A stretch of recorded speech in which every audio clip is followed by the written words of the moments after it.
diwa, pagsaksi sa mga pangyayaring hindi mo sukat akalain.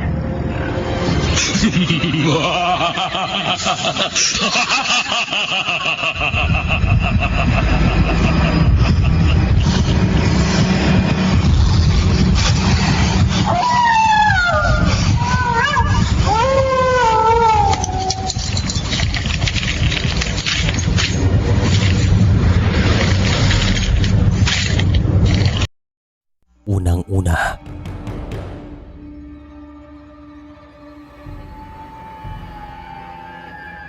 ang ilan sa mga Pilipino ay mahilig sa mga kwentong kababalagan.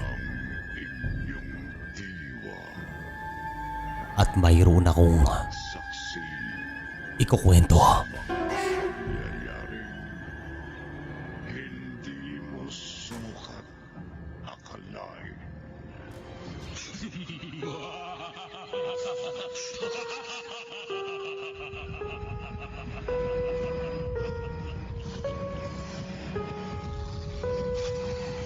Magandang araw po sa inyo, Sir Chris, at sa inyong mga taga-subaybay. Way back 1990 ay nakikitira kami sa bahay ng aking tiyo. Kapatid po ito ng aking tatay. Nang dahil pinalayas kami sa lupain na dati naming tinitiran. Tamang-tama din ang tiyo kong ito ay nakabili ng lupain sa Sirawai. Sila ng kanyang asawa at medyo malawak po iyon. Wala pa rin naman silang anak sa mga panahong ito, kaya tinanggap nila kami at pinagpatayuan ng maliit na bahay sa loob din ng kanilang lupain. Bali sa mga panahon din po na ito, Sir Chris, nasa 10 taong gulang pa lamang ako at yung kuya ko naman ay 15 anyos na. Ang bunso naman namin ay hindi pa pinapanganak. Sa tulong naman po ng aking tatay, na ngayon ay matanda na, ay nabuo namin ang kwento na ito sapagkat nakalimutan ko ng karamihan sa mga nangyari. Iilan lang ang aking naaalala nang dahil nga bata pa ako sa mga panahong yon. Sisimulan ko na po ang kwento sa pinakaumpisa. Isang buwan magmula nung manirahan kami doon sa lupain ni Tiyo ay medyo umibang timpla ng kanyang asawa na tawagin nating Tita Hiraya. Lahat po kami ay nanibago sa kanya kasi madalas niyang binapagalitan si Tiyo na noon ay hindi naman niya ginagawa. Napakalambing niya kahit sa amin ni Kuya noon. Nang dahil naman dito, nagsabi si Tatay na kahit anong mangyari, wag na wag namin siyang sagutin o patulan. Nang dahil nga nakikitara lamang kami sa kanilang lupain at ang away ay isa ring dahilan kung bakit namin nilisan ang kinagisnan naming baryo. Nagsilbi na itong leksyon sa amin. Sumang-ayon naman kami kay Tatay at si Nanay. Nagtitimpin na lamang sa mga pinapakita ni Tita Hiraya. At isang leksyon din na tumatak sa akin. Mahirap ang makitira sa lupain o bahay na hindi sayo. Talagang mahirap. Kaya hanggat makakaya, mas mabuti na magsikap. Nang sa ganun ay magkaroon ng sariling bahay at lupa. Hanggang sa isang umaga, habang ako ay nag-iigib ng tubig sa balon, ay bigla kong pinunta ni Tita Hiraya. Sinabihan niya ako na bilisan ko daw kasi maglalaba ito. Ginawa ko naman pong lahat para lang mas mapabilis ang aking trabaho. Para din naman sa kanya mga tubig na aking iniigib. Napansin ko at napagtanto sa mga sandaling ito na medyo pumayat si Tita Hiraya. Na walang dating masaya at malambing niyang pag-uugali. Talagang nakakapanibago at nakapagtataka. Bata pa lang ako, pero malakas na yung kutob ko na merong nangyayaring kakaiba sa kanya at hindi tama. Kahit si Nanay at Tatay, nararamdaman nila ito. Nagtataka din po kami kung bakit hinahayaan na lang ni Tiyo na ganitong trato sa kanya. Para bang lutang din po ito sa hangin At isang umaga, araw ng linggo, si tatay at tiyo ay walang trabaho.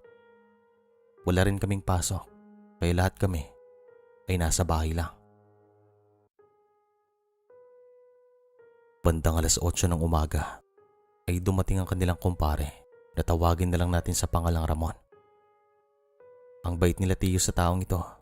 Tila ba malaki ang itinulong ni Ramon sa mga ito para tratuhin nila ng ganon. Dalawa talaga silang bukas palad sa taong ito.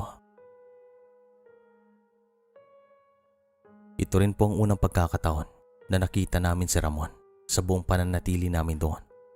At tayo naman sa narinig namin kay tiyo, itong si Ramon ay kasama niya sa trabaho. At mag-iisang taon pa lamang ito sa kanilang pinagtatrabahuan. Pero si tiyo po ay mahigit 5 taon na doon. Kinagabihan, habang kami kumakain ng hapunan, ay nagiinuman sila sa kabilang bahay. Silang tatlo, at sabi ni tatay, mabigat daw ang nararamdaman niya kay Ramon at may hindi tama. Bandang 8:00, inutusan ako ni nanay na humingi ng asin doon sa kanilang kusina kasi kakain daw ito ng mangga. Naglilihi na po ito. Pumunta naman ako sa bahay nila tiyo at dumaan ako sa harap ng bahay kasi nakasarang pinto sa likod. At nung dumaan ako sa kanilang pwesto, ay nakita kong mag-isa na lamang doon si tiyo. Tiyo, pwede po bang makahingi ng asin? Tanong ko sa kanya at agad naman siyang tumingin sa akin. Oo naman iyo, sige, kumuha ka lang doon sa kusina. Sagot niya. Nasaan na po si tita? Tanong ko naman. May pumasok na sa kwarto namin, nauna nang matulog. At si Ramon nasa banyo. O siya, kumuha ka na doon. Sagot naman niya at tumangon na lamang ako at nagpasalamat. Ako po yung tipong tao na kapag maglakad ay hindi tumutunog ang mga tsinelas. Kaya hindi mo talaga malalaman na dumating na ako. At pagkarating ko nga sa kusina, nakita ko si Ramon at Tita Hiraya na nagyayakapan. Kaya gulat na gulat po ako. Pero sa mga sandaling ito, ay napalingon din si tita sa akin. Nakita niya ako. Agad naman nilang binitawan ng isa't isa at galit na galit si Ramon. Nanlilisik ang mga mata at parang tutuklawin niya ako nang wala sa oras. Si Tita Hiraya naman ay dali-daling pumasok sa loob ng kanilang kwarto at agad naman niyang nilakang pinto. Nagpatuloy naman ako sa pagkuha ng asin at agad na lumabas ng bahay. Pagkarating ko naman sa bahay, ay sinabi kong lahat kay tatay kasi nga kapatid niya si tiyo. At sabi naman niya, hayaan na lang daw muna namin kasi nararamdaman din ng mga ito na merong nangyayaring kakaiba kay tiyo at kay Tita Hiraya. Malakas ang kanilang kutob na nang dahil din po ito kay Ramon. Maya-maya lang ay nagpaalam din si Ramon at hinatid nila ito sa bukana ng baryo.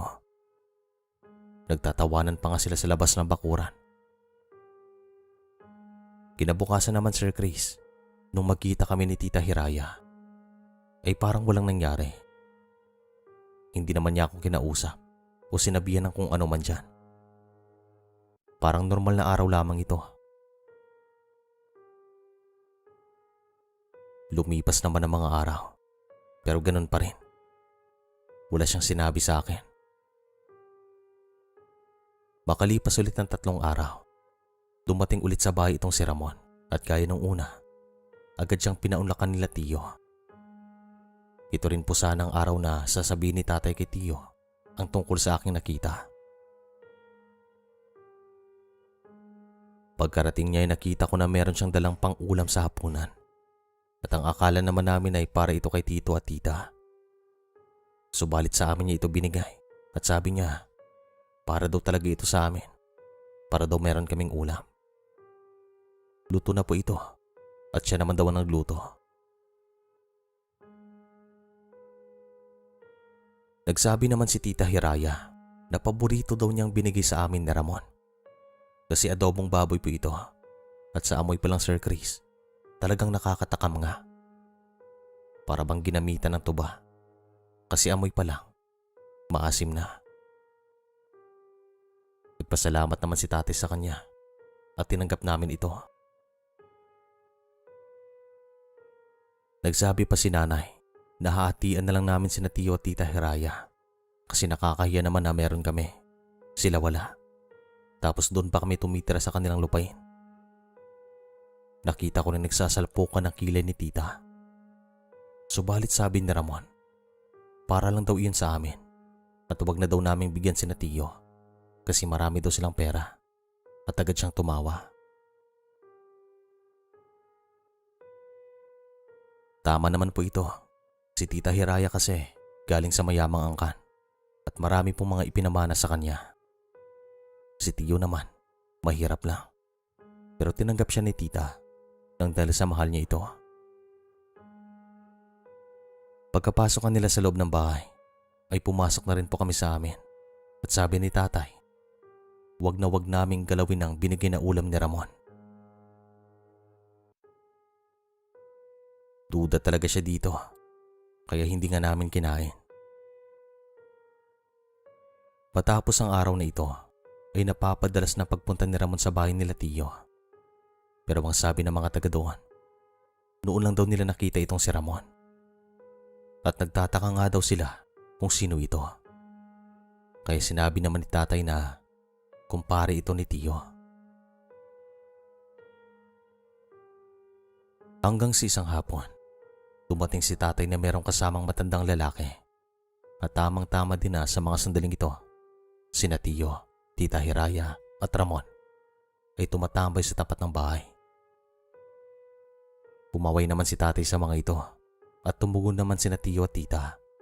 Pero si Ramon, nakayuko lamang. Yung titig naman ng matanda kay Ramon ay talagang masama. Tila ba meron siyang nakikitang hindi maganda. At nung pumasok silang dalawa sa bahay, ay agad na nagsabi yung matandang lalaki na yung lalaki at babae daw na nasa kaliwa at kanan nung nasa gitna ay parang mga aso na sunod-sunuran. Ano po ang ibig niyong sabihin? Pwede niyo po bang klaruin ngayon? Tanong ni tatay sa matanda na nalaman ko rin na isa palang albularyo at tanyag daw ito sa kabilang bayan. Pinaamon niyang dalawa kaya sunod-sunuran. Sigurado akong meron siyang pakay sa babae. Sabi ng albularyo. Dito na po kami nagtinginan kasi bigla kong naalala mga nakita ko dun sa kusina. Ano pong gagawin namin nang sa ganun ay makawalang dalawa sa kadenang nilagay ni Ramon? Tanong ni tatay sa albularyo. Ako nang bahala. Bigyan niyo lang ako ng aking mga kakailanganin. Sagot naman ng matanda.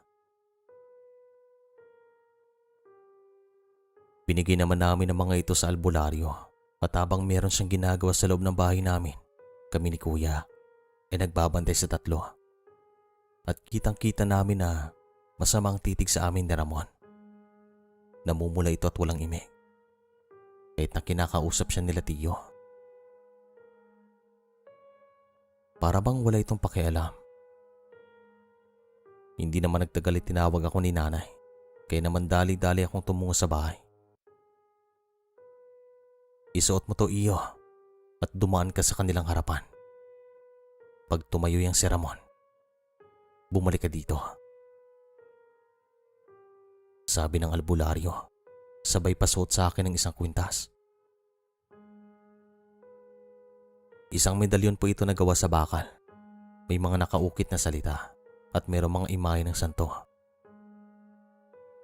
Ginawa ko naman po ito at nagkunwari ako na meron akong kukunin sa sala. At nung malapit na ako sa mga ito, hindi nga nagkamaling albularyo. Tumayo si Ramon at tumitig sa akin ng masama. Para bang sasaktan niya ako sa mga sandaling ito. At agad naman siyang humingi ng pahintulot kina Tiyo na uuwi. "Huwag ka na munang umuwi. Maaga pa naman," sabi ni Tita kay Ramon. Pero hindi po ito sumagot at patuloy lang sa paglabas ng bakuran. Takang-taka naman sina Tiyo at hinabol nila ito.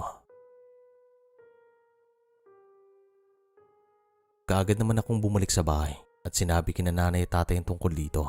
At sabi ng albularyo, kumpirmado na si Ramon ang salarin kung bakit nagkakaganoon sina Tiyo. At may lahi pa daw itong aswang. Ito yung siyang ikinagulat namin kasi ang akala namin, isa lamang ito sa may alam na mga itim na kapangyarihan. Kinagabihan, Sir Chris, binulabog nga kami ng aswang. Tapos si tatay ay muntik ng bangungutin. Mahigit 1 oras namin siyang ginising. Si Tiyo naman at Tita Hiraya ay dali-daling pumunta sa amin. At dito na namin nakita sa mga ito na parang bumalik na sila sa katinuan. Bumalik sila sa dati. Hindi na po sila lutang at makikita sa kanila na nag-aalala ang mga ito. Bumalik na talaga sila sa normal. Nang magising naman si tatay, sinabi naman niya kung ano ang kanyang napanaginipan. Walang iba, kundi si Ramon. At sabi nila Tiyo, bakit naman daw si Ramon? Hindi pa naman daw siya nakakapunta sa kanilang bahay. At ito pang isang sitwasyon na talagang ipinagtataka namin. Sabi naman ni tatay, kung ganon, wala silang maalala na si Ramon ay ilang araw nang pabalik-balik doon sa kanilang bahay. At tamang ang kutob ng mga ito. Nagparinig naman si tatay at inikot nila Tiyo ang buong bakuran hanggang sa nahinto ang mga pagpaparamdam. Nagkwentuhan naman kami buong magdamag at hindi makapaniwalang dalawa na ito na palang mangyayari. Talagang nakapagtataka, Sir Chris, at hindi kami makapaniwala. Dagdag pa ni tatay, kung ganon, hindi basta-basta mga nalalaman ni Ramon pagdating sa itim na kapangyarihan. Malakas daw ito at hindi pangkaraniwan. Sa maniwala man kayo o hindi, yung albularyo na gumumot sa mag-asawa ay ilang gabing hindi nakatulog ng maayos. Hindi siya nilubayan at kahit sa panaginip, nakikita daw niya si Ramon. At sabi naman ni Tiyo, pagmula daw nung nagamot sila ng kanyang asawa, ay hindi na nagpapakita si Ramon sa kanilang pinagtatrabahuan. At siguro, ay balak talaga ito na agawan si Tita Hiraya sa kanya o agawin si Tita Hiraya sa kanya. Kasi mukhang pera daw iyon at magaling dumiskarte sa kapwa para makapanglamang. Hindi na daw talaga siya nagpakita. At dito na rin po bumalik ang totoong pag-uugali ni Tito at Tita Hiraya. Binigyan na rin sila ng pangontra ng albularyo at naging tahimik na rin pong lahat magmula noon. Makalipas naman ng ilang taon, ay nakapagpundar kami ng sarili naming bahay at lupa at dumating na rin sa amin ang aming bunso. At sa tulong ni Tita Hiraya, nagkaroon po kami ng bahay at lupa at hanggang ngayon, nandito pa rin po kami. Maraming salamat po sa inyo at sa inyong oras. Hanggang sa muli.